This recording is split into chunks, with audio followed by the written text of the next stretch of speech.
El episodio de hoy de Mares de Jable fue grabado el 20 de febrero de 2025 con motivo de la 27ª edición de la Cátedra Cultural Miguel de Unamuno. Comenzamos. ¿Qué tal? ¿Cómo están? Bienvenidos. Como saben, ya se ha cumplido, han pasado los actos del centenario de la estancia de Unamuno en Fuerteventura. Sin embargo, continúa un evento histórico que es la cátedra que comenzaba en el siglo pasado. Tenemos aquí a dos de los ponentes que vamos a saludarlos sobre la marcha. Marcial Morela. ¿Qué tal, Marcial? Muy bien, estupendamente. Ya llevamos vamos por el ecuador de la 27ª edición del curso Unamuno en Fuerteventura y va todo sobre ruedas. Marcial Morela, catedrático de Filología en La Laguna, y tenemos también de la Universidad de La Laguna a señor Batista, Pepe Batista, pero que es verdad, José Juan. Sí, José Juan Batista o Pepe Juan Batista, si quiere, para que no se confundan, porque la gente no suele decir Juan Pepe, entonces pues, sí se confunden con lo de Juan José, pero no con lo de José Juan, entonces Pepe Juan evita equívoco. Pepe Juan, que suena como muy canario, ¿no? Que se llaman compuestos. Oye, pues encantado, Pepe Juan. Sí, vale, vamos al lío porque tenemos poquísimo tiempo y quería empezar precisamente por ahí, Marcial, porque ustedes llevan 27 cátedras. Exacto. A ver y son cátedras de 20 horas muchísimas veces y han explorado todos los ámbitos habidos y por haber sobre la figura de Unamuno. Pero claro, ahora yo tengo que hablar en 20 minutos. ¿Qué es lo que hago? Sí, son 27 cursos, realmente, 27 cursos. Cátedra es el nombre, digamos, de la institución que organiza la actividad, ¿no? Cátedra se llama Cátedra de Extensión Universitaria, Cátedra Cultural. Cátedra Cultural. Ese es el nombre de la figura de esta institución de la Universidad de La Laguna, de las universidades españolas, porque cátedras culturales hay en todas las universidades españolas dentro del Vicerrectorado de Extensión Universitaria. Y efectivamente, cada uno de los cursos tiene una duración de 20 horas lectivas. Realmente presenciales es la mitad, son unas 10 horas más o menos, 2-3 horas diarias, y el resto pues es trabajo en casa, que también hay que computarlo, ¿no? ¿Por qué? ¿Cómo es posible que se haya que Unamuno dé para tanto? Es que realmente don Miguel de Unamuno no es un escritor, no es un novelista, ni es un poeta, ni es un ensayista, ni es un dramaturgo. Es que don Miguel es toda una literatura. Es toda una cultura, podríamos decir, ¿no? Y efectivamente por muchos cursos que se le dediquen, por muchos seminarios que se le dediquen, por muchos simposios que se le dediquen, siempre da de sí, porque es, digamos, inagotable. Don Miguel de Unamuno es inagotable, ¿no? Por su talento, por su extensión, por su profundidad, digamos, filosófica, etcétera, ¿no? Claro. La verdad que si alguien puede hacer esa afirmación, eres tú, después de 27 cátedras, y que tenía preparado unas cositas pensando que íbamos a hablar más rápido, pero las voy a poner, porque yo creo que vale la pena, y vamos a ver las fotos de las... Porque no sé si sabes que Fuerteventura Digital tiene un archivo, es el diario que nació en el año 2000, y bueno, he encontrado fotos desde el año 2011. Esta es la cátedra del año 2011, en la que no estabas porque, fíjate tú, escribimos en ese momento que estabas con problemas de salud. Aquí está la consejera Nari.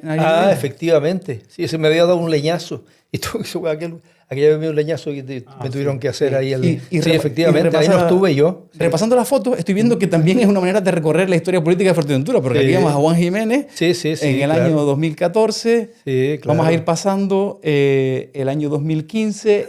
Ese año se habló de la influencia en Fuerteventura del pensamiento de Unamuno. Claro. Y claro, es que se han tocado tantísimas cosas. Sí. Ahí está Fran, el actual rector, con Marcial, que era entonces presidente del Cabildo, y Juan Jiménez, que era consejero de Cultura. Exactamente. Entonces, bueno, y vemos un poco también la evolución política, como decía. Después ya cambia consejero, ahora Sergio Lloret, Raico claro, León. Efectivamente. Y bueno, pero tampoco vamos a entrarnos por aquí. Pero bueno, lo que quería ver con estas fotos es que eso, han tocado a la mujer, la guerra, el pensamiento político, filosófico. El cine en Unamuno, la literatura y cine. Hemos tratado todo. Este año estamos tratando el problema de la poesía, tratamos el problema del teatro. Hemos tratado todo realmente, ¿no? Claro. Y el Unamuno, Unamuno y la política, para los que hemos contado con unamunianos importantísimos como los Rabaté, Jean-Claude Rabaté y Colette Rabaté, ¿no? Que son dos estudiosos destacadísimos, probablemente hoy los que más saben de Unamuno, los unamunianos que más saben de la obra y de la biografía de Unamuno, ¿no? Claro, pues entonces pregunta para los dos, porque en este cuarto de siglo XXI que llevamos, 100 años después de que Unamuno estuviera aquí en Fuerteventura, él vino en un momento en el que pues vino desterrado. En primer lugar, renegó de la República, después también renegó del directorio y fue lo que le trajo aquí, ¿no? Desterrado. Entonces, fíjate tú, hoy en día, y esta pregunta para los dos, estamos hablando todavía y escuchamos los comunistas, los fascistas, y está en el discurso político de hoy en día. Entonces, quizás me gustaría hacer la pregunta por ahí, ¿no? Es decir, ¿todavía está vigente la lectura de la política, de la realidad que hizo Unamuno entonces, hace 100 años? Es que realmente en Don Miguel, en la obra de Don Miguel, hay solución para muchos de los problemas actuales. Miguel era una persona de una racionalidad absoluta. Y realmente la evolución fue la siguiente. Él se opuso en principio a la dictadura, a la monarquía de Alfonso XIII y a la dictadura de Primo de Rivera. Por eso precisamente lo desterraron. Primero lo condenaron a 16 años de cárcel por unos artículos que escribió en el Mercantil de Valencia. Y eso se lo conmutaron. Él no tuvo que ir afortunadamente a la cárcel. Hubiera sido probablemente muy escandaloso y por tanto la monarquía Alfonso XIII evitó que eso se produjera. Y digo Alfonso XIII porque era realmente el que mandaba, ¿no? Y después ya, cuando se declara la dictadura de Primo de Rivera en 1923, septiembre del 23, él, claro, se opone, a pesar del estado de excepción, él se opone radicalmente. Y claro, el dictador no le quedó otro remedio a Primo de Rivera, que no tenía nada que ver con el dictador que vino después, con Franco, porque esto era realmente un angelito al lado de Franco. Franco sí que era un verdadero criminal, ¿no? Un verdadero carnicero.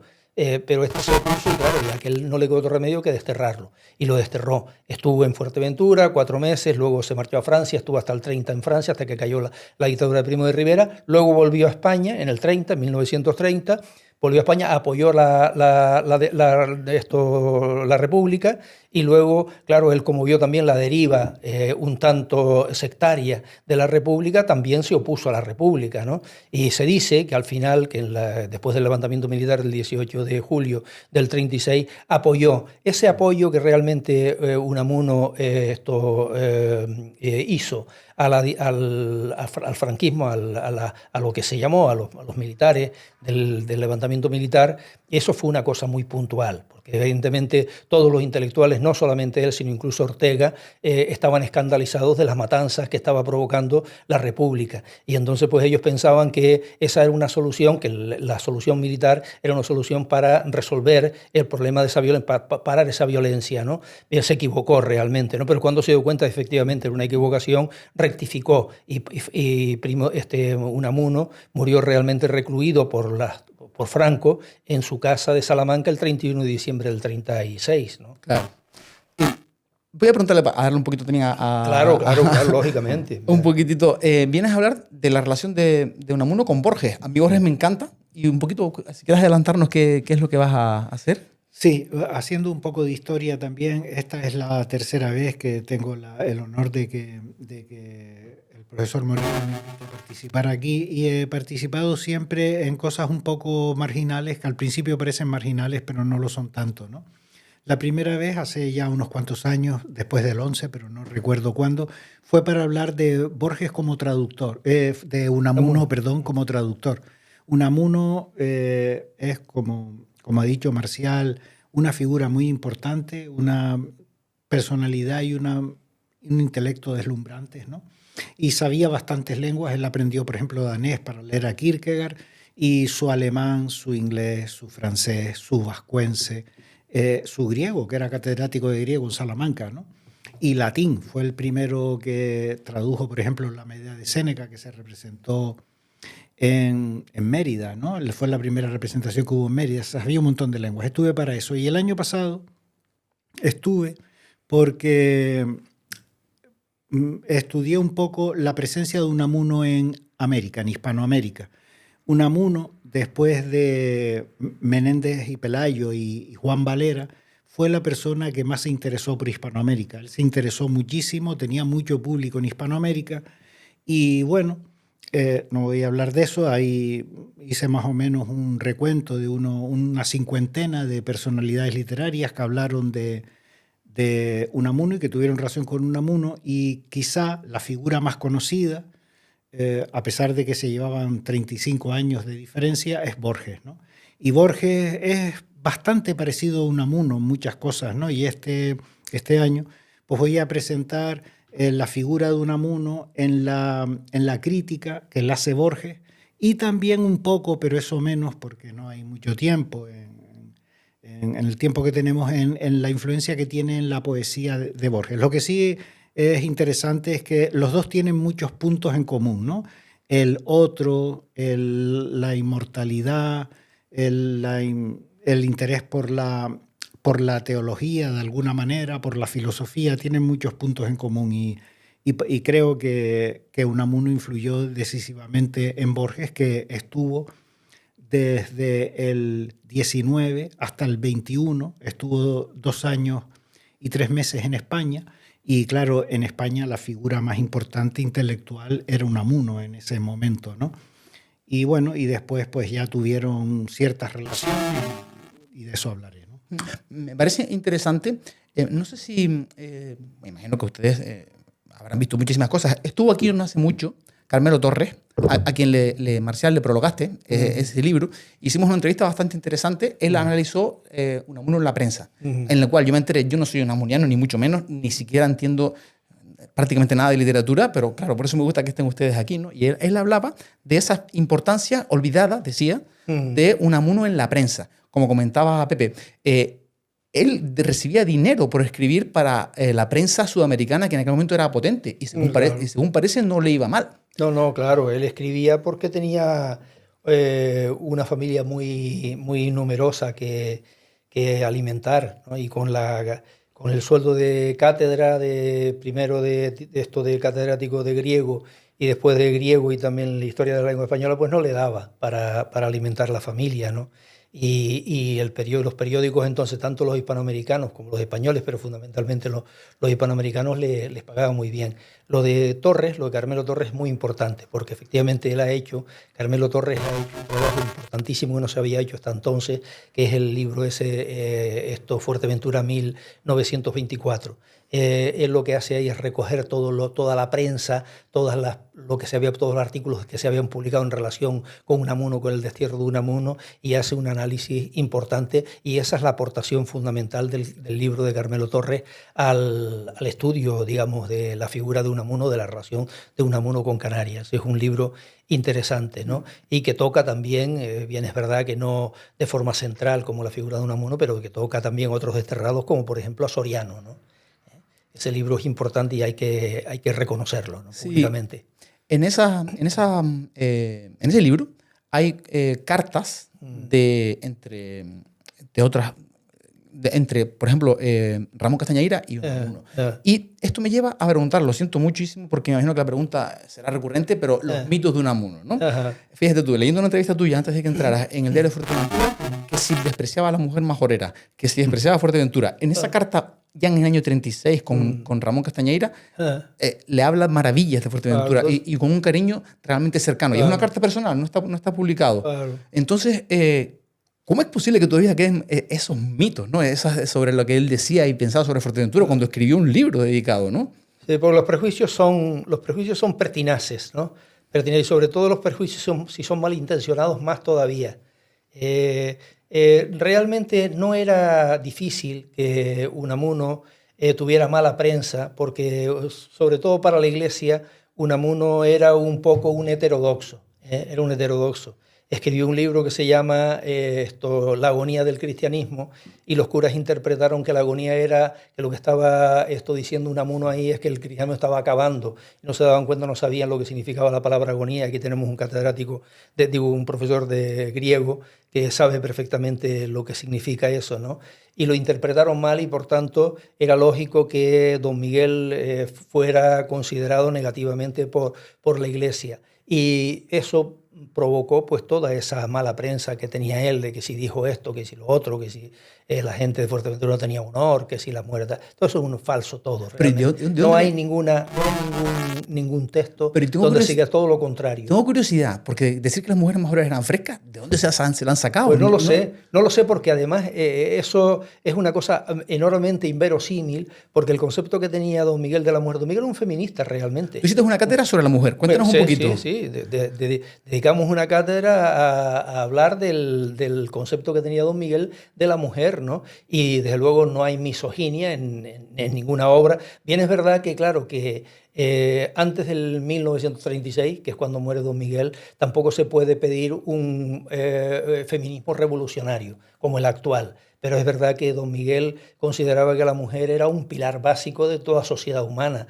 asignándole el papel que él le asignaba. Y eso se ve muy bien, por ejemplo, en la tía Tula. La tía Tula es un libro. Él se inventa, además, incluso palabras que hoy pasan por ser neologismos del feminismo, como sororidad, por ejemplo. Fíjate. La sororidad, digamos, en oposición a no me digas que sororidad es un término de Unamuno. Está en el prólogo de la tía Tula, ¿no? O sea que... Eso es tremendo. Sí, no, es que lo que pone de manifiesto que don Miguel realmente era un revolucionario social.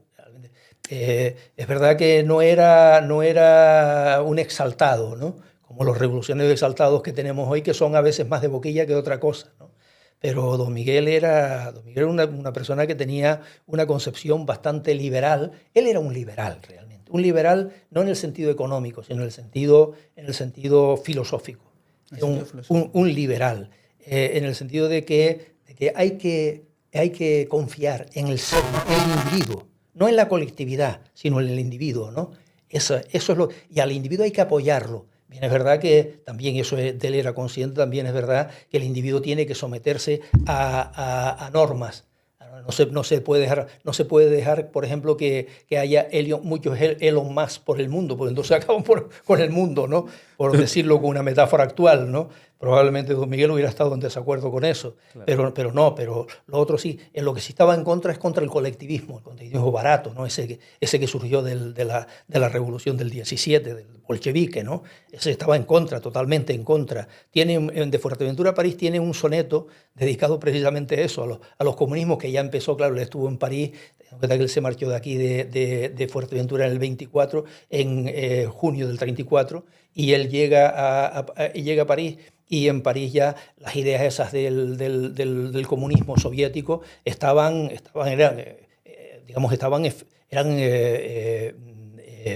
presentes. Estaban muy presentes.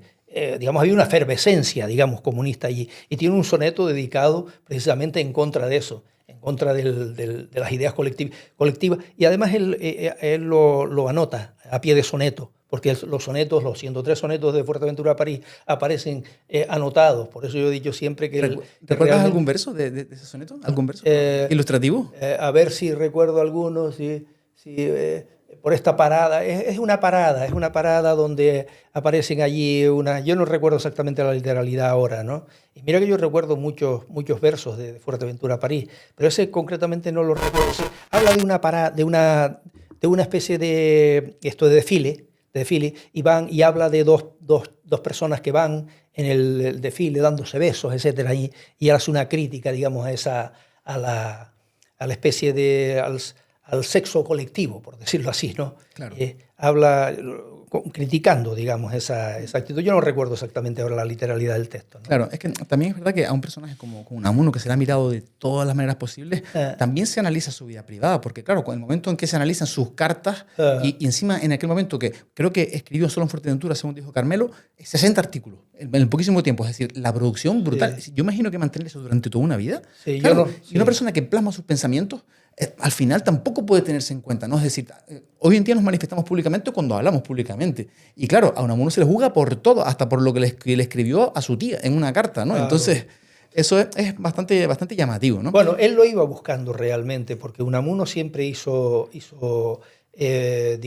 gala de su confesión, de su vida. La vida de Unamuno fue siempre una vida pública. Y él lo expone en sus diarios. Él no esconde. Él era consciente que sus diarios iban a ser... Sí, no, claro, él era consciente efectivamente de que él era un personaje público y no tenía ningún reparo en exponerse públicamente. Y todas esas confesiones, la obra de Unamuno casi son un conjunto de diarios. Fuerteventura a París es un diario de destierro. Él antes, creo que en el 1897, me parece, o 87, escribió un diario íntimo. También lo que hace es confesarse, es decir, donde habla de la parte más íntima, digamos, de su vida, ¿no? Esa que la inmensa mayoría de los mortales no solemos confesar, ¿no? Por tanto, él hacía alarde de eso. Él hacía alarde de que su vida es una vida pública, ¿no? Claro. Me gustaría un poquito volver al principio, a ver qué me pueden contar. Sobre todo porque también han tocado esa parte, y lo han mencionado, la parte ideológica. Igual que era crítico con los estamentos, sea la monarquía o la propia iglesia, que él se confesaba religioso, ¿no? Él era muy creyente. En la parte ideológica, ¿qué lectura podemos sacar en el día de hoy? Sobre todo por traer algo a la tierra, Marcial. En el día de hoy, en este cuarto de siglo tan polarizado políticamente. Pero don Miguel hoy seguramente se hubiera muerto si hubiera tenido que analizar el mundo, la contumacia, digamos, de los disparates que tenemos en el mundo actual, ¿no? Yo creo que don Miguel hay que tener en cuenta dos cosas respecto del primero, que era un liberal, decíamos antes, desde el punto de vista político. Era un liberal. Creía fundamentalmente en las posibilidades del individuo, ¿no? Y después que era un idealista. Era un idealista quiere decir que era un perfeccionista. Él todo lo que no fuera perfecto, todo lo que no tuviera, digamos, coherencia, lo rechazaba, ¿no? Así, por eso estaba él en contra de todo, porque la vida no es perfecta. La vida del ser humano, la vida imperfecta. Y él no era muy transigente con la imperfección, ¿no? Por ese idealismo que comento. Así que se opuso a la Iglesia católica, porque efectivamente consideraba que había interpretado mal el Evangelio de Cristo. Se oponía a las vanguardias literarias, porque consideraba que eso era simplemente filfa. Se opuso a la política, evidentemente, claro, a la política, oponerse a la política de Primo de Rivera y de la monarquía de Alfonso XIII no era difícil, pero tampoco era tan difícil oponerse a la política de la República, porque tampoco Azaña supo gestionar realmente aquel periodo de libertad, digamos, que se abría en los años 30, digamos. Entonces, por tanto, Unamuno, como iba buscando la perfección, como era un idealista, como digo, iba buscando la perfección, pues tenía que estar en contra de todo, ¿no? Y hoy, ¿qué es lo que hubiera pasado hoy si don Miguel, hombre, esto es hacer profecía? Y claro, yo no soy un profeta, ¿no? Pero probablemente se hubiera muerto, porque hoy es casi imposible ya. En la época de él tuvo mucha influencia. Don Miguel fue uno de los intelectuales más importantes de la España del siglo XX y regeneracionista. Contribuyó mucho a la modernización del país, de España, que modernización de España significaba europeizarse, y Unamuno fue quien más contribuyó, más que Ortega. Se habla mucho también de la aportación de Ortega, pero Ortega más bien desde el punto de vista filosófico, pero es que Unamuno intervino en todo, modernizó en todo, en la literatura, en la política, en la religión, en la filosofía, en todo, realmente, ¿no? Y por eso digo que hoy tuvo mucha influencia, pero hoy probablemente no la hubiera tenido. Hoy quien tiene influencia son los que tienen dinero. Hoy actualmente, es decir, actualmente quiero decir, en el día de hoy, pues ya sabemos lo que está pasando con Trump y con estos ricachones, tal, que parece que son los que cortan el bacalao, hasta que probablemente el mundo racional reaccione y le paren las patas a estos fulanos. Espero yo que haya algo. Pero hoy probablemente Unamuno no hubiera tenido la posibilidad de influir en la sociedad como tuvo en su momento, ¿no? Era la sociedad más pequeña, era más limitada, hay que ser realista, era más reducida. Claro, es que hoy es el mundo hoy es que se ha disparatado. Claro, pero Tenemos hoy que el mundo ya sobramos gente en el planeta, ¿no? Yo esta mañana estaba dando un paseo por aquí, por Puerto del Rosario, es que estaba todo lleno de turistas, ¿no? Es que llegan turistas de todas partes. Dice uno, ¿cómo hay tanta gente en el mundo?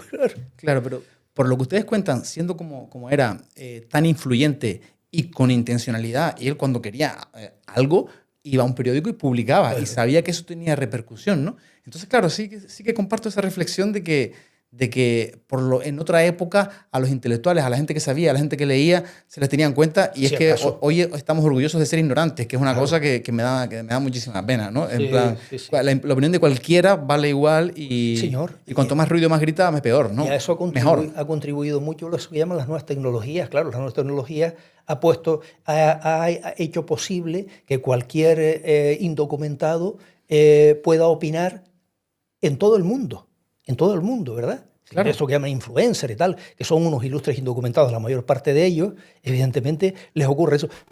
En el mejor de los casos que toman 4 cosas sin citar la fuente, en el mejor de los casos, en otras ocasiones, auténticos disparates. Yo no hace mucho tiempo vi un vídeo de una chica hablando del silbo gomero que decía de forma torpe lo que descubrió Ramón Trujillo sobre el silbo gomero en el año 1978, en un libro que se llama El silbo gomero, y lo decía como si aquello fuera un descubrimiento de ella.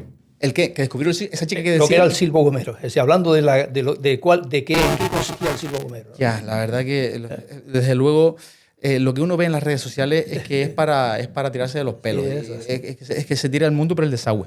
Pero bueno, creo que les tengo que dejar ir. Lo siento muchísimo. Ya estamos en la hora que habíamos pactado. Muy bien. Y lo siento mucho porque estaría hablando horas con ustedes. Y fíjate, por ejemplo, comentamos un asunto que yo no había nunca sabido, que cuestionaba el propio evangelio. O sea, eso es que es tremendo. O sea, ni siquiera hoy en día se pone en cuestión la palabra de Dios, y lo hizo Unamuno hace 100 años. Tremendo. Eso me lo cuentas otro día, Marcial. Mejor, sí. Sí, porque eso es problemático, sí. Claro. Don Miguel cuestionaba el cristianismo, pero el evangelio no era un gran lector de la Biblia, ¿no? Aquí, precisamente, uno de los libros que trajo cuando vino al destierro fue el Nuevo Testamento. Bueno, pero él leía mucho. Decías que la lectura que hacía la iglesia en ese momento del evangelio. Claro, pero eso es el cristianismo. La interpretación que hizo el cristianismo, no, el catolicismo. El catolicismo. Muy bien. Otro día tendremos que hablar de ese tema, que es súper interesante. Lo que sí te puedo pedir, Marcial, es que nos cuentes, a lo mejor, pues no sé, para el público no versado, que es la mayoría, pues si te apetece dejar alguna idea o algún verso de Unamuno que creas que pueda llegar al gran público. Don Miguel escribe una cosa que no es de él, sino de un amigo de él, inglés, que se llama Crawford Flitch. Escribió una cosa, tomándolo de que dice que Fuerteventura no es un desierto, sino un oasis en el desierto de la civilización.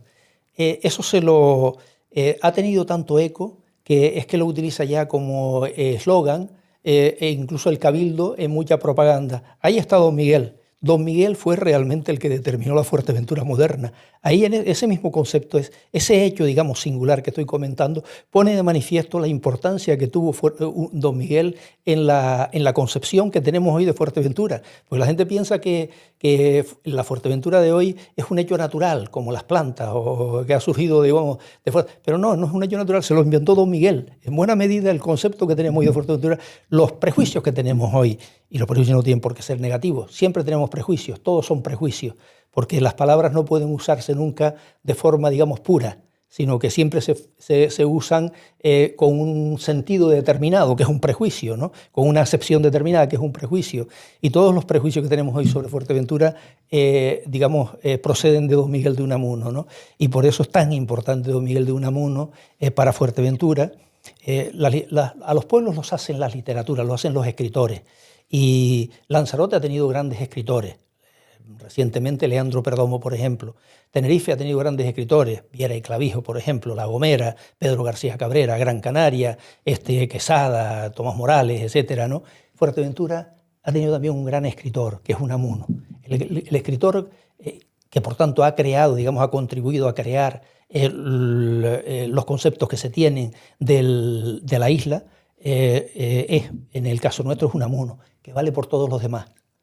Estoy completamente de acuerdo, y desde aquí pues invitamos a cualquiera que tenga la más mínima duda que busque en internet y que vea las palabras con que Unamuno describía una isla descarnada, solitaria, desértica, esquelética, pero al mismo tiempo con una belleza y un cariño que es tremendo, ¿no? Entonces me quedo con esas impresiones, Marcial. Muchísimas gracias, y muchísimas gracias también a Pepe por estar aquí hoy, y que les vaya muy bien en esta 27ª cátedra Unamuno, y que sean muchísimas más. Muy bien. Venga, muchas gracias a ti. Gracias.